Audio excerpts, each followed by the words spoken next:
നമസ്കാരം. Media vision വാർത്തകളിലേക്ക് സ്വാഗതം. പേരാമ്പ്ര ഗ്രാമപഞ്ചായത്തിലെ മരുതോറമ്മൽ റോഡരികിൽ മാലിന്യം നിക്ഷേപിച്ചവർക്കെതിരെ നടപടി സ്വീകരിക്കണമെന്ന് വാർഡ് മെമ്പറും നാട്ടുകാരും.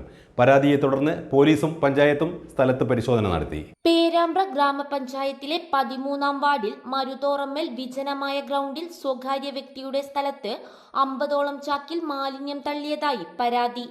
കഴിഞ്ഞ 3 ദിവസം മുമ്പാകാം ഇവിടെ ദുർഗന്ധം വമിക്കുന്ന മാലിന്യം തള്ളിയതെന്ന് സമീപവാസികൾ പറഞ്ഞു. ഇന്ന് രാവിലെയാണ് ശ്രദ്ധയപ്പെട്ടത്. രാവിലെ എന്നെ വിളിച്ചറിയിച്ചതാണ് നമ്മളെ വാർഡിൽ ആരാണ് ഇത്രയും ഒരു ലോഡോളം പ്ലാസ്റ്റിക് വേസ്റ്റാണ് വാർഡിൽ കൊണ്ടിട്ടത്. ഏകദേശം ആളുകളെ മനസ്സിലായിട്ടുണ്ട്.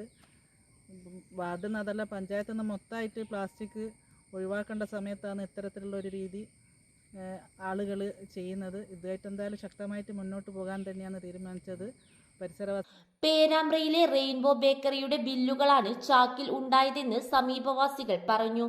പോലീസിലും ആരോഗ്യവകുപ്പിലും വിവരം അറിയിച്ചതായും ജനവാസ മേഖലയിൽ മാലിന്യം നിക്ഷേപിച്ചവരെ കണ്ടെത്തി ശിക്ഷാ നടപടികൾ സ്വീകരിക്കണമെന്നും വാർഡ് മെമ്പർ സൽമാൻ നന്മനക്കണ്ടി പറഞ്ഞു. തുടർന്ന് ഉടൻ തന്നെ പോലീസും പഞ്ചായത്ത് അധികൃതരും സ്ഥലത്തെത്തി പരിശോധന നടത്തി. News bureau, media vision.